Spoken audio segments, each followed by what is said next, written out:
Mbote ndeko, mobile ndeko mwasi, cher papa et maman, besoin mis partout à travers le monde entier, en particulier en Europe. Nous avons une bonne nouvelle. Bien-aimé dans le Seigneur, bonne nouvelle du royaume. Bien-aimé, un grand événement, un grand rendez-vous, une grande activité à ne pas manquer, cette fois-ci en Allemagne. Otobengi, à cause de la foi. Bien-aimé, à cause de la foi est une vitrine évangélique. À cause de la foi, c'est un ascenseur. Bien-aimé dans le Seigneur évangélique, et matakana mikakata no abatopa inanzambe et makami limo ya batopa inanzambe pona kukitisa ngolu bolingo pe bolamu ya Christ kati na bato. Bien-aimé, rendez-vous eza na Cologne, Allemagne et pa yuapi mama Annie Pedro mokamba mama nyoso kondima. Donc bien-aimé, présidente ba femme de la foi nyoso Allemagne. Bandoko boza na Autriche, na Suisse, tope na Europe mobimba. Zwa rendez-vous. Samedi 16 na dimanche 17 août. Bien-aimé, c'est grand rendez-vous avec l'homme de la foi, avec l'homme des chiffres, avec porteur de clichés. L'évangéliste Jean-Paul Mayata, pasteur de la foi. En Allemagne, na Cologne, samedi 16, na dimanche 17, na Cologne. Bien-aimé, à cause de la foi, rendez-vous baratate. Si vous ratez rendez-vous, vous ratez Sengo, vous ratez Kimia, vous ratez Itatoli, vous ratez Ono Sengo Mutema Nayo. Nana Zopesa na Lingala, bongo Lekinanga Makila, de Konanga Virginie, ye akolobango na Dorsch. Na Dorsch, de Korolobango, le kola yaza allemande, alobango na munoko ya ba allemand. Donc, to bosanité rendez-vous monene, oko sanksa basinyo sope mibali nyo sa kondima, Mama Virginie, azopesa bisango na munoko wana ba allemand. Danke, lieber Pastor RB. Danke an das Team von das lebendige Wort Gottes für den herzlichen Empfang. Ja, ich fühle mich tatsächlich geehrt und geschmeichelt.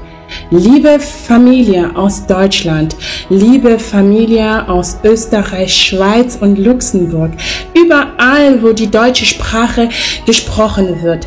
Ich habe eine frohe Botschaft für euch. Die große Kampagne wegen des Glaubens kommt nach Deutschland. Ja, tatsächlich. Es kommt nach Deutschland, ganz genau nach Köln, noch genauer in Martin-Luther-Platz 4 am 16. und am 17.8. ab 14 Uhr. Seid dabei, weil dieses Ereignis verbindet alle Christen der Welt, ob du in Christus bist oder noch nicht. Das gibt Raum, deinen Glauben zu erweitern. Da, wo du geschwächt warst, sollst du deinen Glauben wieder stärken durch das Wort Gottes. Auch Menschen, die Probleme haben, die verzweifelt haben, die sich nicht mehr zurechtfinden aufgrund vieler Realitäten dieser Welt. Das Wort Gottes kommt, um das Leben in voller Fülle zu geben. Genau, sei dabei, liebe Familie. Bring deine Freunde, deine Familie und alle Bekannten. Diese Veranstaltung findet nur einmal dieses Jahr.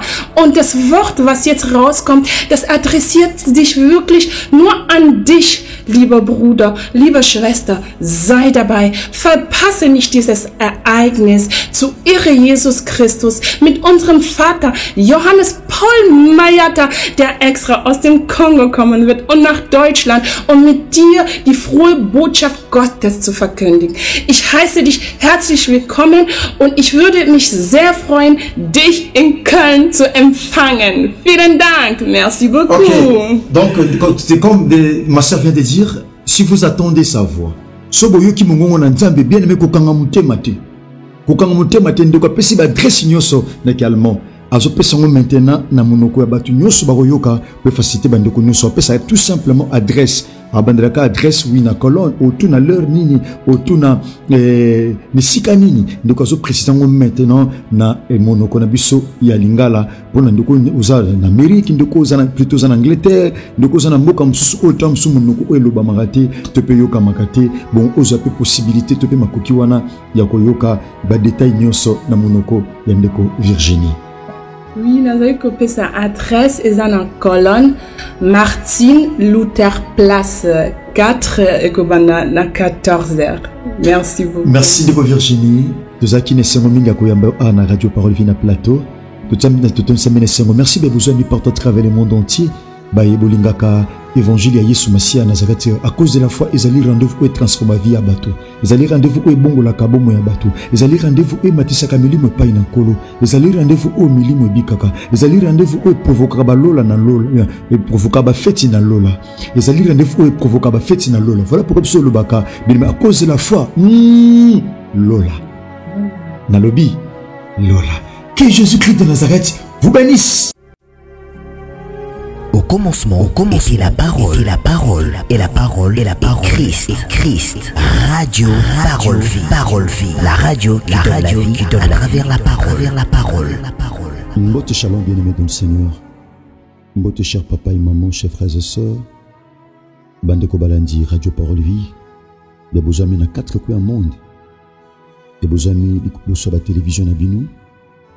Beaux en Amérique, en Asie, en Océanie, en Europe. Topé en Afrique et pas wapi aux amis ande konanga basi pe mibali papa maman tika bolingo ngolope bolamu ya kulu na biso Yesu Masiya Nazareth nzambe moko asolo pe ya bomo et bilabino merci beaucoup ba pasteur topé évangéliste et bosama na biso na ba télévision na bino au partage maté oyo na ba ami na ba connaissance na ba relation la sala bino bolamu de même bandeko bo partage ngo na nzela ba audio la salabino ngolo à salabino bolam. Merci. Bien-aimé dans le Seigneur, je l'ai toujours dit, je suis le prédicateur de la bonne nouvelle. Natiaka sango malamu, ya kolo na biso Yesu Masiya Nazareth, nzambe moko asolo pe ya bomo. Bien-aimé, merci na confiance bo sala biso. Na encouragement, de mususu petan mususu moi libaku, na opesa moi soutien. Na osombata mega, atako ba partenaire tozana bango penzate. Bien-aimé dans le Seigneur, mais tant mususu au salaka yango na bonne volonté to pe bonne foi na yo olo kanisa yo asala yo ngolu pe bolam. Bien-aimé dans le Seigneur, to tiko le kana retraite internationale des familles au to chitayi nango mokolo ya lundi. Bien-aimé toujours batatu li penza ebelé par la grâce de Dieu pe Christ ezaki glorifié na tina nango. Bongo lobi uzaki na temo ezalaki Yesu Masiya Nazareth akoleka na nzela na yo. Peu importe quoi bachayo, peu importe musalo salaka, peu importe oyozali, ce que j'ai confiance au seul pas en Christ, bien-aimé dans le Seigneur, ce que placer confiance pas en Christ, à cause de nakati koleka na nzela na yo, bien-aimé dans le Seigneur. Et ya, le par la grâce de Dieu toujours bana thème susu, et comme ma biso tina le samedi, ya samedi et à lundi na intercession internationale au kola mon message. Bien-aimé dans le Seigneur, tes mes amis, les oiseaux ne mangeront jamais ta sémence. Les oiseaux ne mangeront jamais ta sémence. Lisons la parole de Dieu, bien-aimé dans le Seigneur. Je l'ai toujours dit, je suis le prédicateur de la bonne nouvelle. Yesu Masiya Nazareth nzambe moko asolo pe ya bomo. Nous avons 2 textes autant. Bien-aimé, so simbinga malamu. Oza la personne la plus heureuse dans moi d'où tozali. Oza la mutu esengo makasi, quelle que soit la situation, la circonstance ozo vivre, quelle que soit la réalité, la combat, bien-aimé, adversité, nyonso, bien-aimé dans le Seigneur ozo kuta nango. Na ondima que so du confiance no au plaçons pas Yesu Masiya Nazareth. Oza na toko mona bolamu nanzela ya thème. Bien-aimé, nous lisons rapidement la parole de Dieu. Nous allons livre à Genèse chapitre 40 verset 17. Peut-être autant même verset 17 et verset 19. La Bible dit ceci. Dans la corbeille la plus élevée, il y avait pour Pharaon des mets de toute espèce, cuits au four, et les oiseaux les mangèrent, et les oiseaux les mangeaient dans la corbeille au-dessus de ma tête. Verset 19. Encore 3 jours, Pharaon enlèvera la tête de dessus toi, te fera pendre à un bois, et les oiseaux mangeront ta chair. Donc, in Évangile selon Matthieu chapitre 13, nous commençons bien aimé dans le Seigneur par le verset 4. On a touché dans le verset 8. Il est dit ceci. Un semeur sortit pour s'aimer. Comme il s'aimait, une partie des semences tomba le long du chemin. Les oiseaux vinrent et la mangèrent. Une autre partie tomba dans les endroits pierreux où elle n'avait pas beaucoup de terre. Elle leva aussitôt parce qu'elle ne trouva pas un sol profond, mais Quand le soleil parut, elle fut brûlée et sécha faute des racines. Pour ceux qui nous voient par la grâce de Dieu, pour le péché, merci pour la lecture auto-sali. Il est écrit, les Écritures es-tu, mais c'est l'Esprit Seigneur qui vivifie. Et quand de quoi kati pongi na butu Seigneur, topena tongwalelo, na pokwa topena moyalelo tata, ola ntama continue oazolanda biso. Tika mona ngolo bolongo pe bolamu na yo. Seigneur, je ramène au nom de Jésus-Christ de Nazareth toutes tes pensées captives à l'obéissance de ta parole. Et c'est là au nom de Jésus-Christ de Nazareth, le seul Dieu suprême, que nous avons ainsi prié et déclaré. Amen. Bien-aimé, bandeke bakolia onanaote. Les oiseaux ne mangeront jamais ta sémence. Bien-aimé dans le Seigneur, tomona bandeke petuzomona sémence. On va te définir, bien-aimé dans le Seigneur, c'est quoi la sémence? Sémence, c'est anime. Bien-aimé, sémence, quand on trouve la sémence, tomona sémence n'a pas aspect belé. Dans le domaine, il y a agriculture, surtout la sémence, tout le monde a grain. Oye sengeli, oye zambouma mouke, oye sengeli kota na mabele pour produire. Pendant que mouton aussi ba sémence na mabele, a te juba année, a te juba mois, jamais etika la ko bota na mabo. Sémence, bien me topé grain, pour ebote sengeli ekota na mabele. Pour ezana résultat. Et Seigneur, écoute dans ma belle, bien-aimé ton Seigneur. Voilà dans le domaine agricole, bien-aimé ton Seigneur. Dans le domaine agricole, né tolobe la graine. Voilà dans le domaine biologique. Dans le domaine biologique, on voit la sémence. De tout le monde a papa juste sémence. A péché pas na maman. Voilà dans le domaine biologique, bien-aimé ton Seigneur. Sémence. Et bien, mon malam, tout côté dans ma détail, le bien papa a péché sa sémence pas na maman. Maman a mis sémence. Et que produire, moi, na bien-aimé de le Seigneur, on appelle ça les sémences. Ma yele pe que ça la sémence, bien-aimé de le Seigneur. Et l'eau comme toi, simbi, que ça la paix sémence. Bien-aimé, pour un commerce, wana, et que ça la sémence. Bien-aimé, connaissance, wana, et que ça la sémence. Savoir-faire, et que ça la sémence. Et l'eau que nous sommes toi, simbi, bien-aimé, topé le la matière grise. Vous savez, au moutou, yebi na moutou, et ça sémence. Bien-aimé de le Seigneur, ils ont mon anaté, bien-aimé de le Seigneur, mais ils ont sémence au peu que fongo la vie à moutou. Ils ont sémence au peu que faire avancer vie à moutou. Ils ont sémence, bien-aimé de le Seigneur. Voilà, ils ont sémence au balonaka, bien-aimé de le Seigneur. Au bakoti kamona mabokote, au sengeli et l'onama. Bien-aimé de le Seigneur, to kota ma définition penza ibelete, na bandi définition brève autopécie. Pour comprendre, mon frère, ma soeur, c'est quoi la sémence? Sémence, c'est ali, reine, oba, lonaka, tope, et l'eau qu'on sous anango, capacité aux anango. Bien aimé, ma capacité aux anango. Mon frère, ma soeur, on a dit, tourbengango, sémence. Tourbengango, ma vertu, ma valeur, aux akatinango, yango tourbenga, sémence. Bien aimé, et peut-être tu dans le livre Genèse, chapitre 40. Bien aimé, moutou le balisolo oyo, ezali panetier. Qui est panetier? Bien-aimé dans le Seigneur. Azolo bango na kati ya prison. Bien-aimé, basalimi balé à Pharaon, le roi. Basalaki mabe pa ina Pharaon. Pharaon abutaki bango na boloko. Na boloko bakotaki, bakutanaki na Joseph. Joseph azaki na prison. Otoyebi malamu nde bakoselaki makambo. Et pas moi si a patron na ye. Bien-aimé, toyebi le solo malamu toza pinza wanate. Bongo Joseph azaki na prison. Na tongo moko bien butu moko bango mi balé baloti ndoto. Na panetier, na échanson. Muto servaka Pharaon masanga, na muto servaka ye, nyoso ezalié na lipa. Bien aimé dans le Seigneur. Soit gâteau, soit loko moko songolo o ezalié na farine. Parce que charge les akiwana. Donc o ezalié na pâtisserie toloba. Bien aimé dans le Seigneur, baloti ndoto, butu moko. Tomba loti ndoto, échanson. Aïbisi ndoto ne epaille na Joseph. A eu réponse aux acquis favorables. Tango panetier a moniqué. Et chanson a eu réponse. A eu explication à songe aux acquis favorables pour naïe. Abinga pena pesa yo ndoto nanga na lotaki. Parce que au moni biso triste parce que to lotaki ba ndoto. Bien aimé dans le Seigneur. Tango bandi ko relater ndoto. Habitala. Na memaki na mutu nanga ipanie. ezalaki na sorte ya biloko nyonso oyo esengeli roi alia oyo eza lié na pâtisserie oyo eza lié na mapa natiaki yango na kitunga nazomema yango pendeke nazomema yango bandeke ya likolo baye kolia biloko esengelaki roi alia bandeke baye kolia yango. Bien-aimé dans le Seigneur, wana ye moko azo relater lisolo.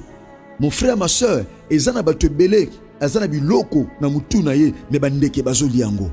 Bien-aimé dans le Seigneur, bandeke baza banani, bandeke baza banyama oyo, bazaka détenteur. Ye loko mon frère, ma soeur, eko kosala esengo ya vi na yo.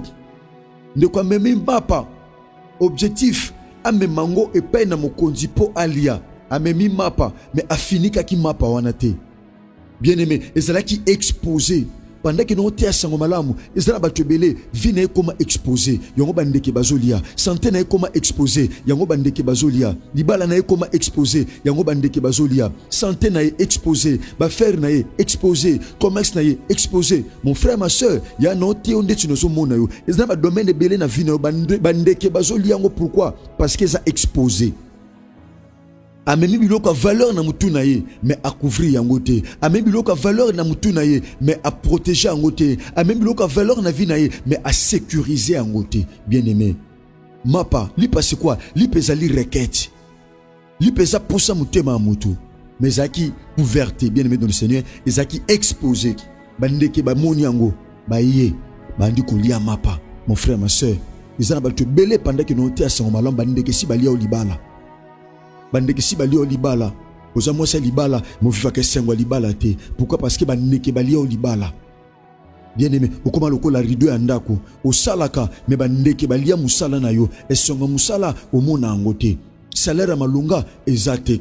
Tom susu yaya o remplacer akaka batu. So mutu moko azate fo ba benga yo, we o remplacer. So mutu ana congé sili ba longoli yo. OK, okoma ka ndengo na mon frère ma soeur. Okoma lokola punière réserve. Punière réserve ya mon frère ma soeur, ba bomba kaye, ba utiliser kaye mokolo pine to bokaka. Mais pine wana ndenge to boki mon frère ma soeur, ba ko bamba yango, ba ko longola réserve, ba ko zongi sango réserve et ko zonge pa ezalaka.